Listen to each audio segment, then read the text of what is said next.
Hi guys, it's Blackie, and today we're going to deal with another chapter in the Stealth series. And I'm near the shooting range, so if you hear shooting in the background, that's what it is. I ain't shooting at me, I'm just near the shooting range. Okay. Now we've already talked about how to move in the woods, how to camouflage yourself, best times of the day to come in and out, etc. Now let's talk more about the activities of why we're there, like fishing. Now, any of you that's done any amount of fishing for any amount of time are going to know what I'm about to talk about. It's when you pull the rod and reels out of the back of the trunk or out of the back of the truck, and you walk over to the boat and you put them in the boat and turn around and found out you've been trailing line the whole time, or some hook had hung up on the carpet or on something and it got unhooked and it just spewed out line.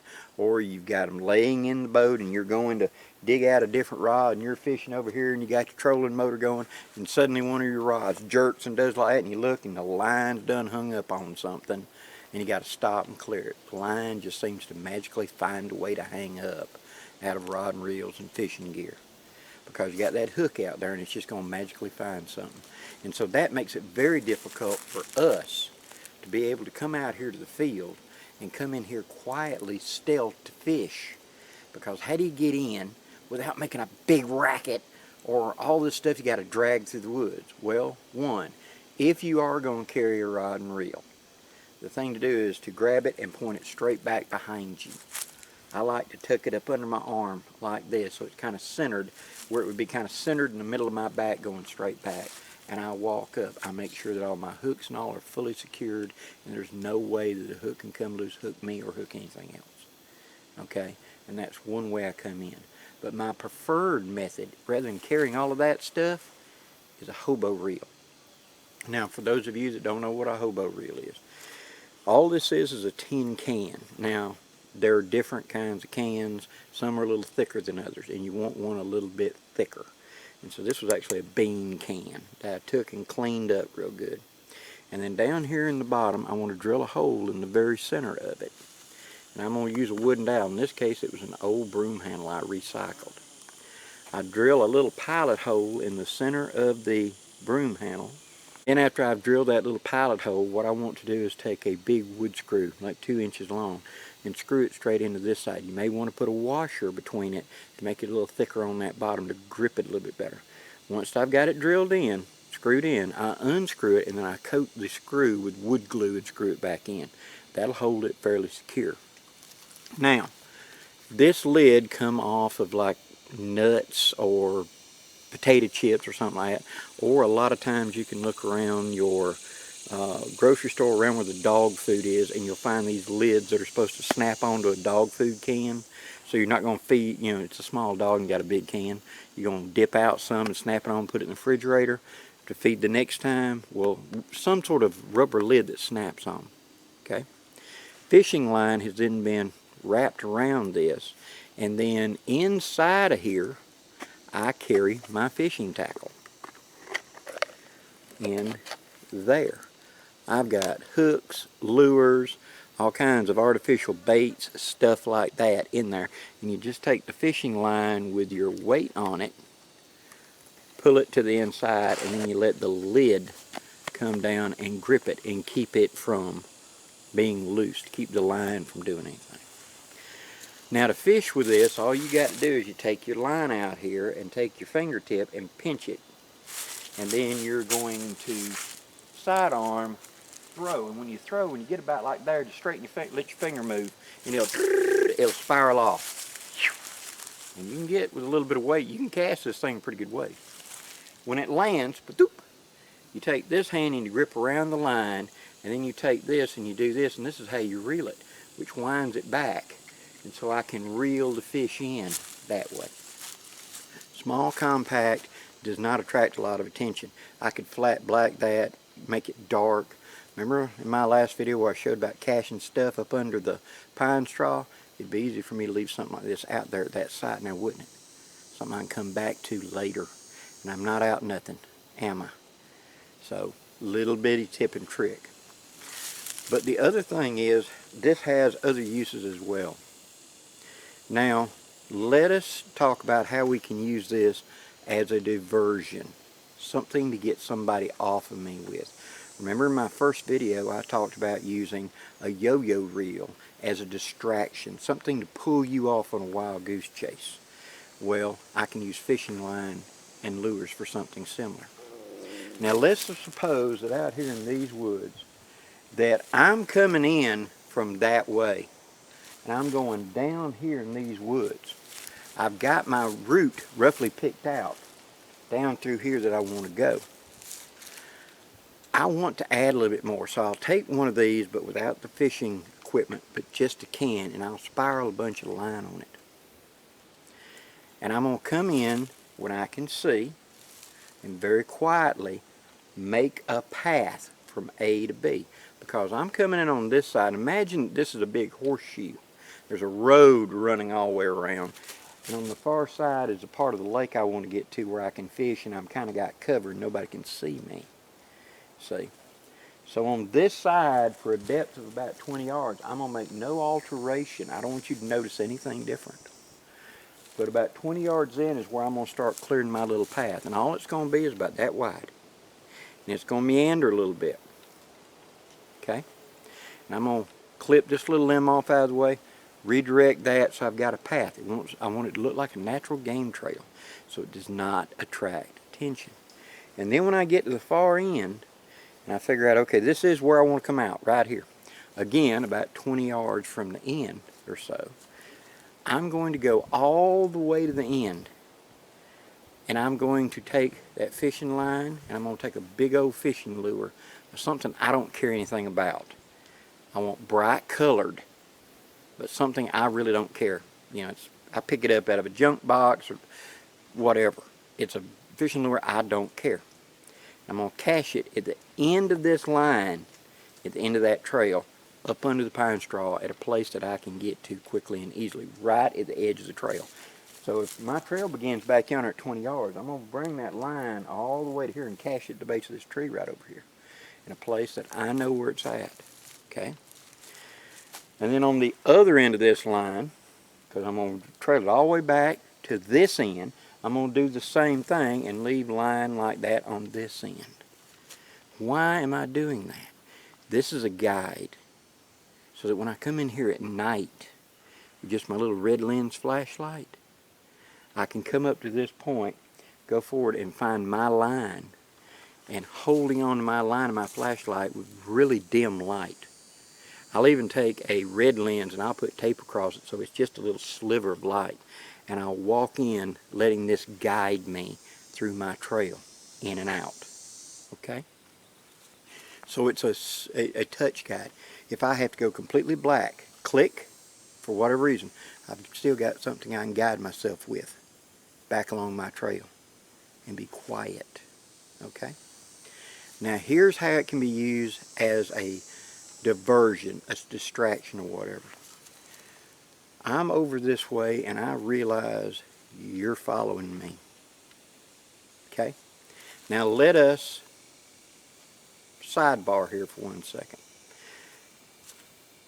Magicians play upon the idea that there are many things that humans do without even thinking about it. That we'll do just by reflex if given the opportunity. And they're playing upon that. A good friend of mine who was in combat in the recent Gulf War, and he was in city fighting in the Gulf War. And he utilized a bit of this because one of their things they had to do was a patrol, and they had a high elevation lookout that they could see throughout this city. And he wanted to keep people in the middle of this certain alley because it was kind of strategic, that alley. And he wanted to try to push the people that may be wanting to do him harm into the middle of the alley so they could be seen easier. So every night when they did their patrols, the patrol right at dark, as they went up that alley, they would grab the trash barrels and pick them up and move them out from the wall about 3 feet. Why in the world would they do that? Garbage is mentally dirty to us, even though it is dirty, but it's mentally dirty. And so whenever you're walking up, you mentally want to put a barrier between you and the garbage, because the stink, the flies, etc. So you stay so far away. Well, by him moving that barrel from against the wall out 3 feet from the wall, you will not walk between the barrel and the wall because you think it's nasty behind the barrel. See? So by him doing that, he moved them out into the middle of that narrow alley, and they were in a clear line of shot. So when bad guys come down the alley at 3 o'clock in the morning and you're looking at them at night vision, they're not hugging, sliding along the wall. They were walking down the middle of it because they didn't want to get in the garbage. Little things like that. Little psychology and stuff. So, why would I bury a fishing lure and line right here? Well, I think you're following me. So I'm going to divert up to the road, make sure you ain't coming, and I'm going to come out here in the road, and I'm going to stay right in the middle of it, right in the sand, and I'm going to make big billy steps. Kicking with my feet. I want you to see my footprints. And I'm going to come up to right here where I've got that line cached, and I'm going to pull out that line, and I'm going to pull that fish. I'm going to go across the trail to like a bush right here, and I'm going to fully hook that big old fishing lure up here in the tree, going across the road where it's going to be about this high, and make sure that it's good and flat. So my actual line is going here. Well, that hook will be back there 10 feet. I want enough line to go all the way across and have it about 4 or 5 feet off the ground where it's hooked. Something plain. Why in the world would I do that? I'm going to do that, and then right here where I'm going to turn to go down my trail, I'm going to stomp good. I'm going to make a mark. I'm going to go in here, follow my line, and I'm going to break this down, and I'm going to break that, and I'm going to kick up some pine straw in there. And I'm going to go along about 10, 12 yards, following my line, marking trail real big. Now, what would you conclude? You think somebody's down here fishing, and they shouldn't be fishing. And so you think you're following them. And you've been paralleling them, and then you're coming down the road. Hey, tracks. Look at there, tracks. And you start following them tracks. And then you come up here, and right in the middle of your chest, this fishing line catches you. If you didn't notice the fishing lure. The fishing lure's back here behind you a little bit. But the line's curving and going down in the woods right here, and you're going to go, did that sucker just try to put a trap out there? I am in no way condoning that, but you will hear stories of people taking and running line with fish hooks and stuff like treble hooks, trying to hook people that way. I am not saying that. But I want him to see that fishing lure and see that line, my line going down in the woods down yonder. So what are you going to conclude? His rod and reel done snagged something, and he's trailing the line going. He's on the other end of this line, ain't he? And you're going to turn and start following that line down my trail. And you're going to go right down in the woods. 400 yards or whatever down there in the woods to the other end. What did I do? I rigged up this line that we just talked about. I kicked, I went down, and then I very carefully sidestepped deeper in the woods, and about 50 or 60 yards further up the road up yonder, to where I come up and I parallel and I go and I leave. I hit my leave point and I get out of here. You're following, you're going to hit that and you're going to go way down yonder in the woods. Just like my yo-yo reel distracted you and you heard all that racket going that way and you took off that way. You think that you found my fishing rod and you're going to follow it back to me, aren't you? There's 400 yards of line going across there to that my little path. 400 yards or so, 300 or 400 yards that I done run across there. And you're going to follow that line, ain't you? Sure that I'm right up there ahead of you. Sure, you've got me now. And if any trail sign pops up as you're following my trail, that's my old trail sign. Yeah. Maybe I've got a stealth camp back there, a place I've cleaned out and made a hide. But Blakey, you can't come back. You're right. This is a last ditch shake you off my trail. And I ain't coming back here. Or if I do, it'll be months or a year before I come back. And I won't be using that trail. You know about it. But it's a way I can throw you off my scent, isn't it? So, Either end of this I can use as a distraction, a diversion to throw you off my scent anytime I want. So it's useful in I come in at night, it's a guide. I may have right in the middle of all that stuff, I may have my stealth camp down there. And so it's a way I can guide myself in and out quietly at night without making a lot of noise.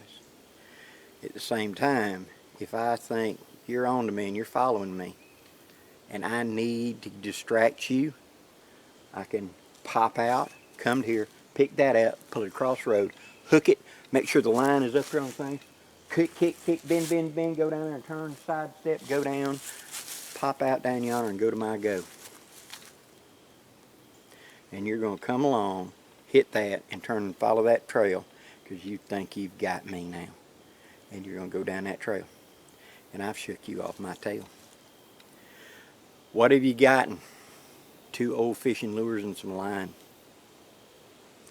I come in with this to fish. I carry in here a little stringer to put my fish on. I keep them in the water, keep them alive until I'm ready to walk out or take them back to my camp to process. And so I take it and I come back out this way. But by using this little diversion, it's a guide. It's where my fishing stuff can come in handy for other things. And it's a way I can shake you off my trail if I need to. That is the ultimate thing, is not to have any confrontation whatsoever. To be alert, to be focused, and realize if you've got somebody or something following you, how to shake them off your tail and get out of there quietly. That's the secret to it. Hope you've enjoyed the video, guys. Please leave any questions or comments below and I'll be happy to answer them. Till next time, guys, I'm Blackie wishing you safe journeys. Have a great day, guys.